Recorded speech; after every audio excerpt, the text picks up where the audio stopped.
하나님 말씀 같이 볼까요? 욥기서 4장 1절부터 5절까지입니다.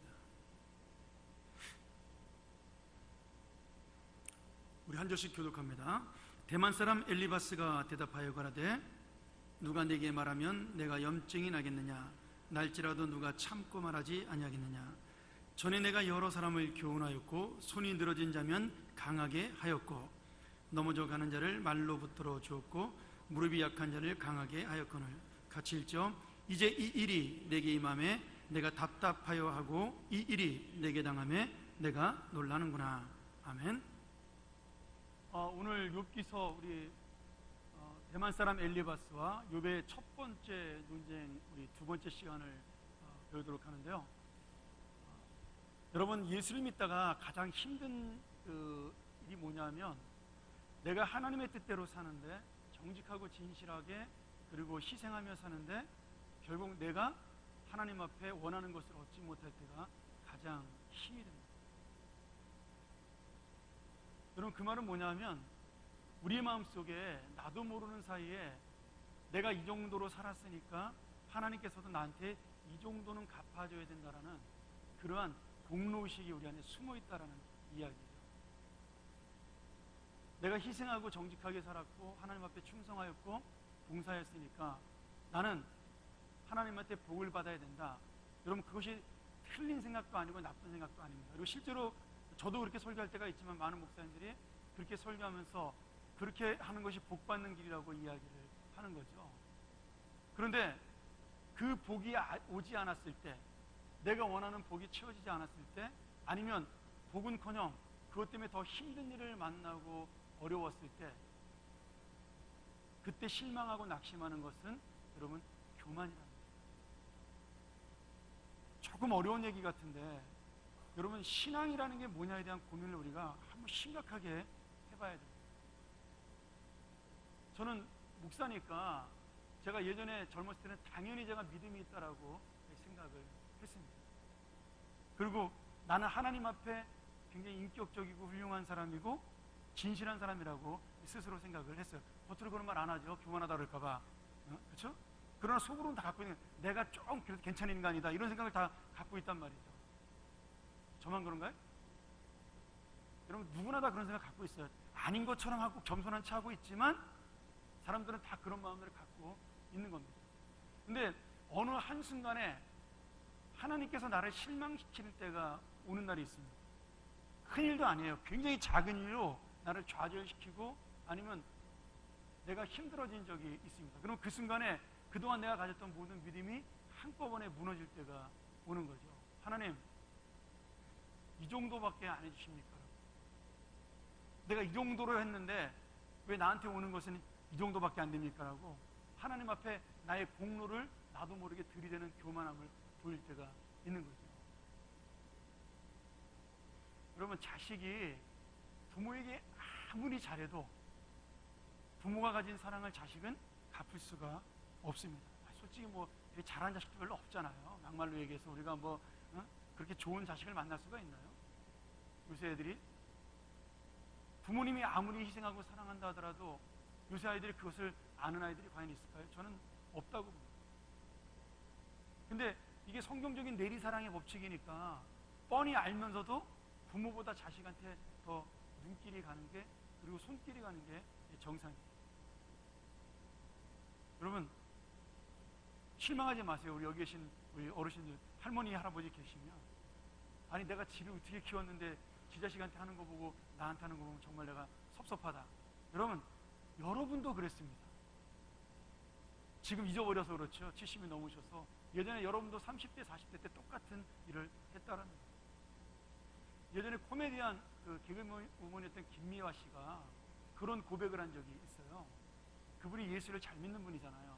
근데 자기가 시어머님은 말도 안 한다, 친정어머니에게 자기가 용돈을 주는데 10만 원 드리는 게 아까워서 만 원을 띄어서 9만 원을 드리고 그 만 원으로 아이들 과자를 사준 적이 있다 그러더라고요.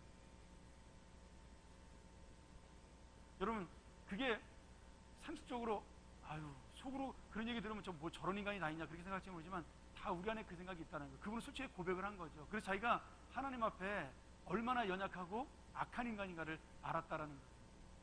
근데 자신놈들은 키워봐야 소용도 없는 거 뻔히 알면서도 걔들한테 돈 쓰는 거는 하나도 안 아깝다라는 거죠.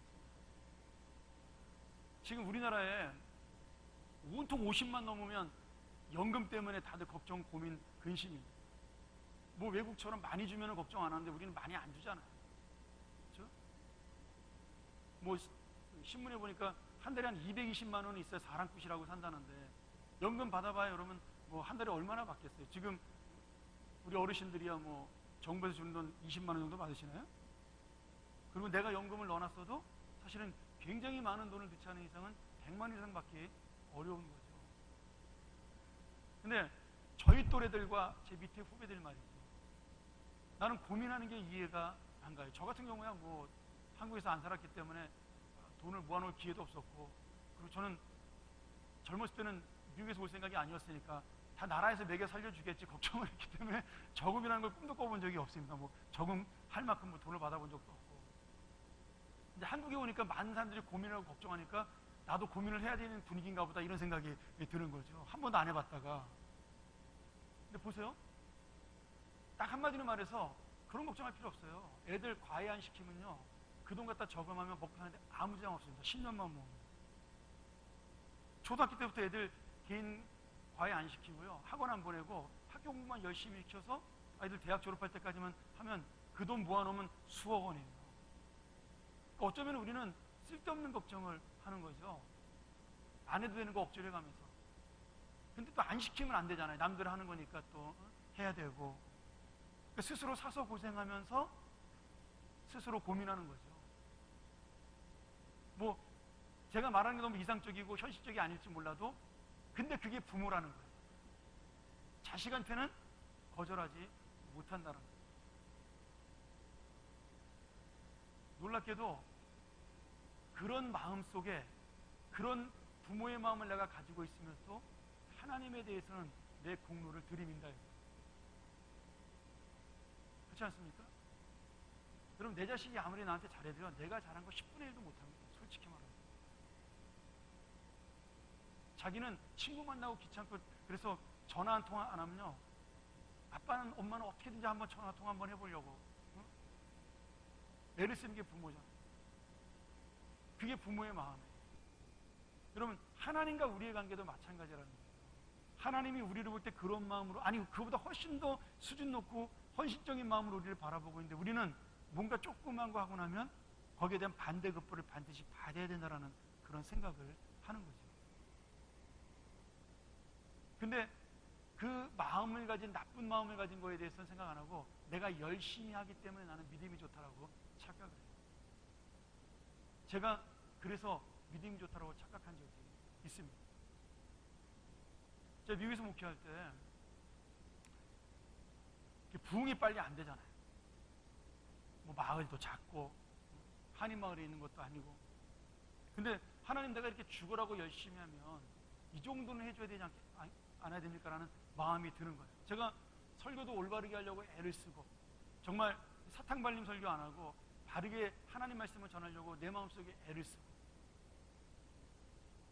그리고 교인들한테도 내가 어떻게든지 사랑하려고 애를 쓰고,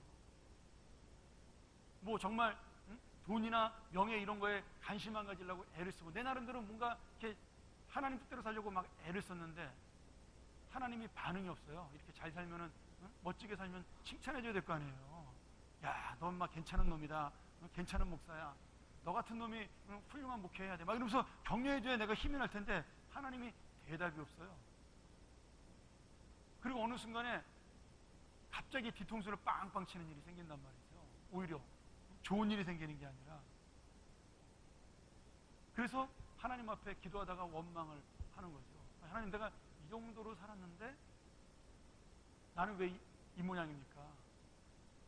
하나님, 나한테 이렇게 하시면 되는 겁니까? 라고 나도 모르는 사이에 따지고 있다라는 거예요.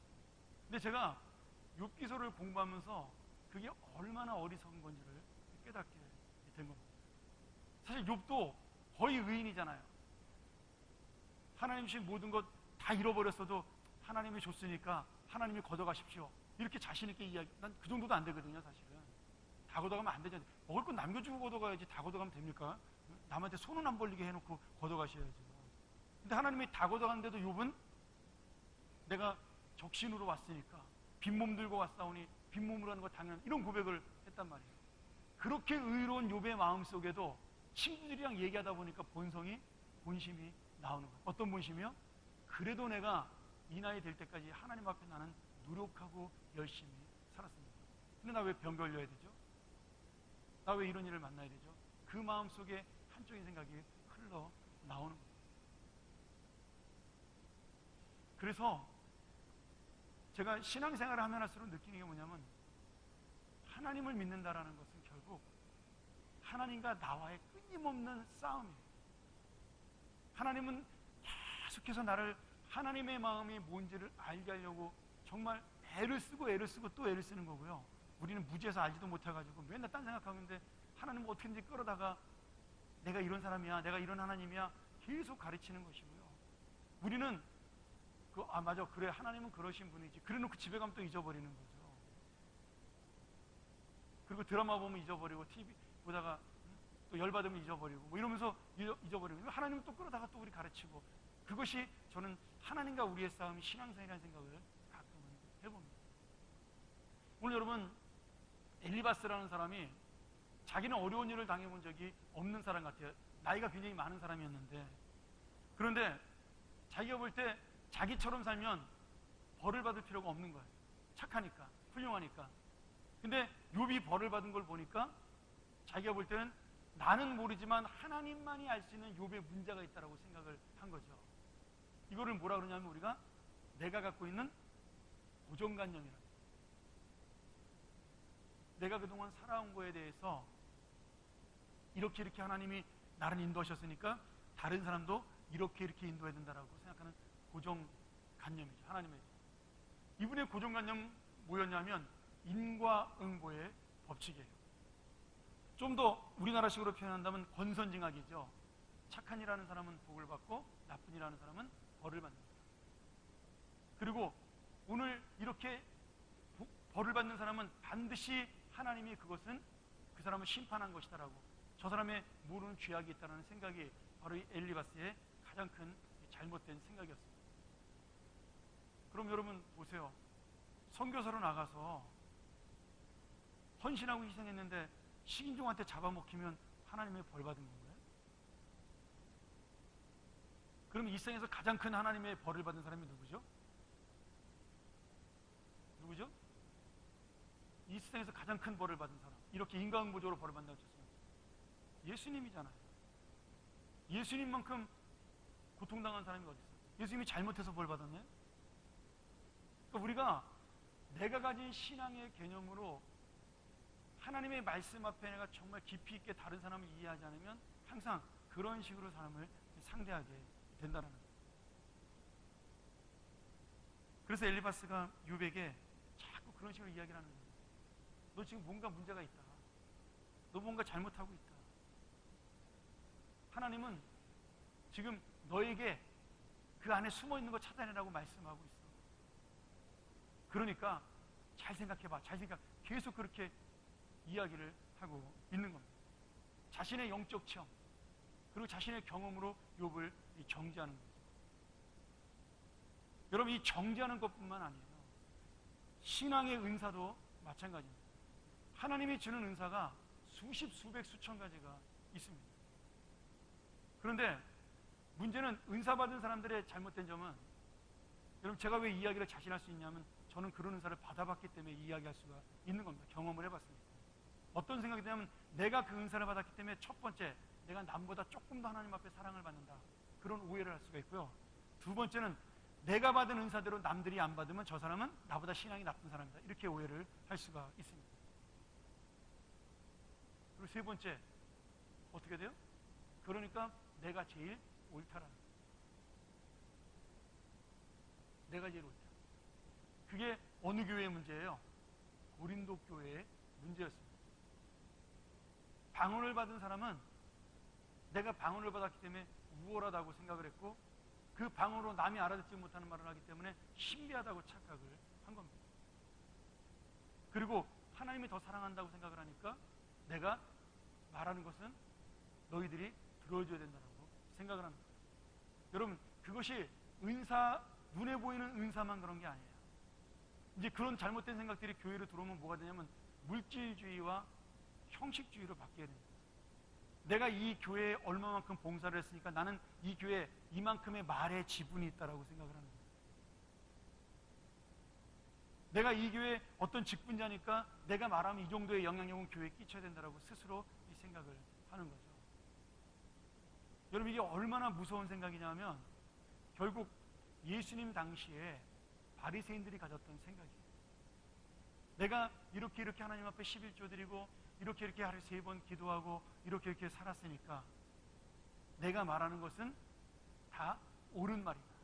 하나님은 우리를 더 특별하게 생각한다. 이게 바리새인의 기준이에요. 근데 예수님은 항상 누구를 찾았죠?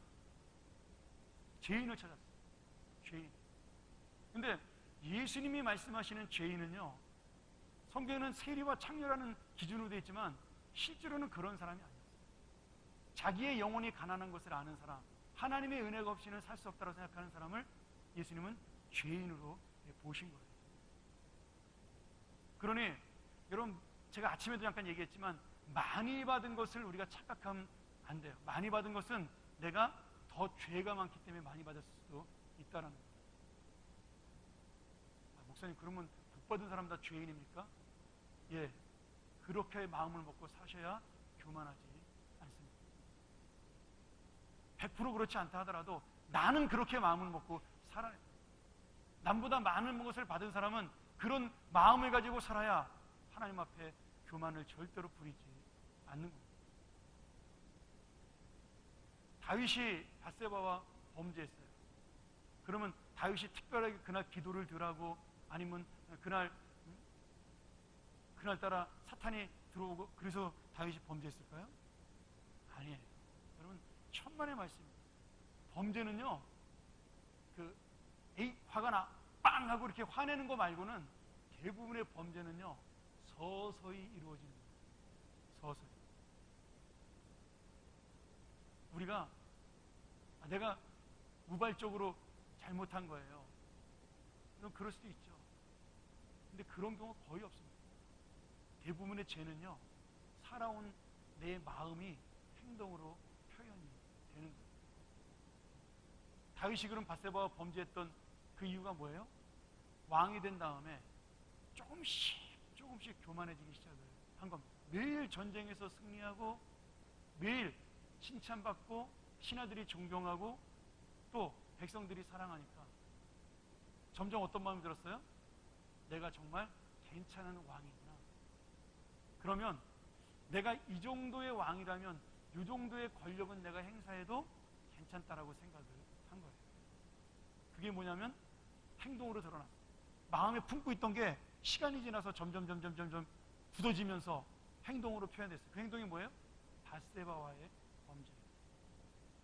만약에 다윗이 우발적인 범죄였다면 그 우발적인 죄를 숨기기 위해서 우리아를 그렇게 머리 써가면서 전쟁터로 보내고 요압한테 편지 쓰는, 자기 약점 잡히는 일이잖아요. 부하 장군한테 그런 야, 네 부하 저쪽 치열한 전투로 보내고 난 다음에 싹 빠져나와, 걔 죽여버려, 이런 거잖아요. 그런 표현을 안 썼을 뿐이지 요압은 여우 같은 머리를 갖고 있는 장군인데 그걸 모르겠어요? 아, 이거 우리가 죽이란 얘기구나. 대부분 알아들은 거예요. 그러면 지금 이 요압은 다윗의 평생 약점을 지고 있는 거예요. 원래 삼촌인데 다윗이 자기의 이거 왕이래봐야 이제 나한테 꼼짝 못한다. 실제로. 그리고 다윗은 그 범죄라고 난 다음에 요압에게 매일 눌려 살아요. 요압이 말만 하면요 경기 들려가지고 깜짝깜짝 놀래요. 언제까지요? 죽을 때까지. 그 죄 때문에. 나중에 다윗이 유언 남기면서 뭐라 그래요? 솔로몬에게. 별로 안 좋은 유언이잖아요. 반드시 요압을 숙청하라고. 여러분, 솔로몬의 왕권을 강화하기 위해서 그런 것도 있겠지만 쌓인 게 많은 거예요. 이 왕한테 쌓인 게. 늙은 요압인데 은퇴시키면 되는데 굳이 죽일 필요 없잖아요. 근데 다윗이 반드시 요압을 숙청하라고 유언을 합니다. 그러니 여러분, 그러한 생각들이 한 가지 한 가지씩 뭉치면서 내 안에 들어오기 시작하면요, 나는 결국 어떤 사람이 돼요? 하나님을 모르는 사람과 똑같이 되는 거예요. 여러분, 오늘 엘리바스의 착각이 바로 그런 거예요. 나는 너와 다르다. 나는 욥, 너가 아니다. 너처럼 고생하고 너처럼 벌받고 너처럼 저주받은 사람이 나는 아니라는 거예요. 여러분, 우리가 예수 믿으면서 하나님이 정말 기뻐하는 일이 무엇일까요? 예수님이 오른뺨을 때리면 왼뺨을 대라 그랬잖아요. 근데 여러분, 어떤 사람이 오른뺨 때리는데 왼뺨을 들이대요? 주먹 안 날라가고 고개 숙이고 참기만 해도 성자지. 성자지. 근데 분명히 예수님의 말씀이잖아요. 예수님이 장난으로 그랬을까요? 우리한테 못 지키는 건데, 야, 오른뺨 때리면 왼뺨 돌려대. 겉옷 뺏으면 속옷도 벗어줘. 예수님이 우리한테 장난하시는 거 아니잖아요. 과장법 사용하는 거 아니고 말씀으로 지키라고 말씀하시잖아요. 그리고 진짜 본인이 그렇게 사셨잖아요. 근데 우리는 그 말씀을 에이, 이거는 예수님만 하실 수 있는 일이야, 항상 그런 식으로 핑계를 대는 거죠. 그러면서 비교를 예수님하고 하는 게 아니라 항상 내 옆에 있는 철수 엄마, 영희 아빠 이런 사람하고 하는 거예요. 그 사람보다 좀 나면 나는 괜찮은 인간이고, 그 사람보다 좀 더 봉사하면 나는 헌신된 사람이고, 이렇게 착각을 하는 거죠. 지금 엘리바스의 기준이 바로 그런 거예요. 그의 기준으로 너는 심판받은 놈이야, 이미 결정을 내린 겁니다. 그럼 이 결정은 누가 내릴 수 있어요? 하나님만 할 수 있는 거죠. 하나님. 이게 여러분, 예수 믿고 복 받은 자의 가장 무서운 거예요. 너는 복 못 받았지, 너는 저주받은 놈이야, 이거예요. 근데 나는 안 그래요, 목사님. 나는 그 사람 불쌍히 여깁니다. 솔직히 말해보세요. 그 사람이 못 사니까 불쌍하지, 잘 살면 불쌍합니까? 나보다 못 살고 나보다 못나니까 불쌍하고 내가 도와주는 거지, 나보다 훨씬 훌륭하고 나보다 훨씬 더 잘나고 나보다 잘 먹고 잘 살고 모든 것이 나보다 난데 그 영혼을 불쌍히 여길 수 있어요? 예수님은요, 모든 사람을 그렇게 여기라고 말했는데 우리는 안 그렇다는 거죠. 그러니까 두 가지예요. 내가 정죄하든지 아니면 미워하든지 아니면 질투하든지. 여러분, 우리 자신에 대해서 스스로 절대로 내가 괜찮은 사람이라고 착각하지 마세요. 그러는 순간에 함께 망하는 거예요. 함께 망하는 거예요. 자, 말씀 정리할까요? 신앙이 오래될수록, 특별히 우리 오후예배 참석하는 분들이니까, 오후예배 참석하는 분들은 다 연륜 있는 분들이잖아요. 그렇죠? 연륜 있다는 말이 좋은 말씀이기도 하지만 또 내 생각으로 굳었다라는 말과도 같습니다. 그럼 내가 연륜 있는 삶을 사느냐, 굳어진 삶을 사느냐는 어떻게 구별할 수 있어요? 그럼 내가 하나님의 마음으로 그 영혼을 보느냐, 보지 않느냐. 오늘 제가 아침에 아브라함 얘기했잖아요. 하나님이 볼 때 얼마나 솔직히 얄미워요. 가나안 땅에 간신히 데려다 놨더니 고세를 못 참고 이집트로 도망을 가? 거기다 거짓말까지 해? 아휴, 저런 걸 내가 믿음의 조상이라고 믿고 구원을 했어? 여러분, 그런 생각이 왜 안 들겠어요? 하나님이 만약 인간적인 감정을 가지고 있다면 왜 그런 생각을 안 하시겠어요? 근데 하나님은 어떻게 보시는 거예요? 그래, 너 연약한 놈이다, 불쌍하다. 그러나 나는 너를 반드시 키워서 나의 자녀로 삼고 나의 약속의 조상으로 삼고 너를 통하여 나는 반드시 나의 일을 이루겠다. 지금은 네가 아무것도 아니지만 나는 너를 반드시 그렇게 만드는 나의 열심으로 살겠다라고 하나님이 그를 보고 결심합니다. 이 말씀만 하고 마치죠. 장애아를 가진 부모는요, 굉장히 힘이 됩니다. 제가 안 키워봤지만 주변에 있는 사람들 있고, 저희 누님도 그런 어려움을 갖고 있으니까 제가 보고 있으면 장애를 가진 아이는, 그 아이를 가진 부모는요, 정말 인생에 희망이 없는 부모예요. 근데 그 아이를 보면서 부모는 희망을 놓치지 않아요. 얘가 나아질 거라는 희망을 놓치는 그 순간에 그 사람들은 자살 아니면 살 길이 없어요. 그러니까 그 아이가 자폐하든 아니면 뭐 몸을 못 쓰는 육신의 불구자든 아니면 뇌가 덜 발달된 발달장애야, 부모의 마음속에 뭐가 있어요? 내일이 지나면 조금 더 나아질 거라는 희망, 시간이 지나면 조금 더 좋아질 거라는 그 마음의 한 조각의 소망. 나는 1년 뒤에 봐도 똑같고 남이 볼 때는 2년 뒤에 봐도 똑같은데 부모가 바라보는 그 아이는 하루가 지나면 오늘은 자기 손으로 세수할 수 있어, 오늘은 자기 손으로 숟가락을 들을 수 있어, 이런 걸 바라보면서 그 아이를 키우고 있는 거죠. 여러분, 하나님이 우리 볼 때 어떨까요? 우리는 장애아보다도 무능한 이 사람들, 하나님이 수도 없는 사랑을 수십 년 베풀었어도요 여전히 소아병적인 유아병에 걸려있고 단단한 것을 먹지 못하고 그런 사람들이 수도 없이 많습니다. 나를 내려놓으라는 그 순간에 이거 내려놓으면 죽는다라고 생각하는 사람이 아브라함처럼 사는 사람이 수도 없이 많아요. 하나님은 한 번도 우리에 대한 소망을 버리시지 않습니다. 왜요? 우리에 대한 소망을 버리는 그 순간에 하나님의 나라도 이루어지지 않기 때문입니다. 하나님은 이미 약속을 하셨어요. 너희를 통하여 내가 나의 일을 이루겠다. 그러니 하나님이 우리를 포기하는 것은 하나님 스스로가 하나님 되심을 포기하는 거예요. 부모가 자녀를 포기하는 것은 부모의 그 자격과 마음을 포기하는 거예요. 요새 그런 부모 많잖아요. 애들 버리고 도망가고, 요새는 뭐 게임하느라고 애들을 굶겨 죽이는 부모도 있는 판인데 뭐 낳았다고 부모가 아니잖아요.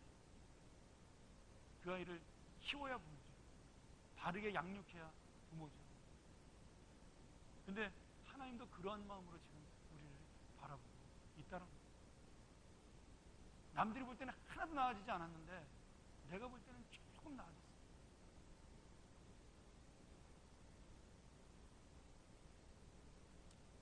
그게 여러분 하나님이 우리를 바라보는 소망입니다. 여러분, 그러나 엘리바스처럼 사람을 바라보면 절대로 희망이 없는 거예요. 우리가 욥기를 보면서 여러 가지를 배워야 되겠지만 욥의 이 세 친구들이 욥을 대하는 태도를 바라보면서 그게 바로 나의 태도라는 거예요. 내가 그 사람을 바라보면서 내 머리로 재단하고 잣대로 재고 그러면서 이 사람은 이럴 것이라고 생각하는 그 순간부터 하나님의 역사는 멈출 수밖에 없습니다.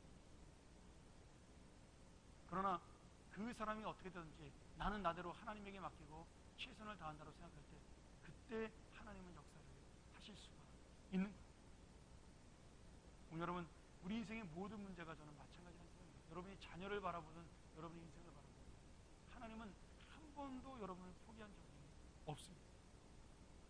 근데 우리가 포기하는 거예요. 우리가 오늘 엘리바스를 바라보면서 욥을 겉으로는 아니지만 속으로는 포기했던 엘리바스가 아니라 정말 욥이 불평하고 원망하고 자기도 모르는 사이에 내가 보상 심리를 가지고 하나님을 바라봤던 그 욥이라 할지라도 하나님께서는 그를 끝까지 붙잡고 나가셨어요. 결국은 정금 같은 믿음으로 세우셨던 그 하나님, 그 하나님이 바로 우리의 아버지가 되신 것처럼 여러분도 그런 마음을 놓치지 않냐, 여러분의 자녀를 바라보고 여러분의 옆에 있는 형제와 자매를 바라보고 우리 교회를 바라보고 우리가 서로를 바라보는 그런 귀한 믿음의 식구들이 되기를 주의 이름으로 간절히 축원합니다. 우리 같이 한번 기도하죠.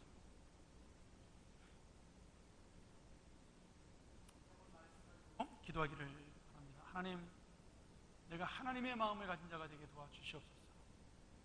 희망이 없는 것처럼 보이고 손해보는 것처럼 보이고 희생하는 것처럼 보이고 그래도 내가 주님은 나를 알고 있음을 내가 놓지 않게 도와주시고, 아무것도 나에게 보상으로 다가오는 것이 없어도 주님은 나와 함께 하신다는 사실을 내가 놓지 않고 이 소망을 가지고 살게 하여 주시옵소서. 우리가 잠시 시간 통성으로 기도합니다.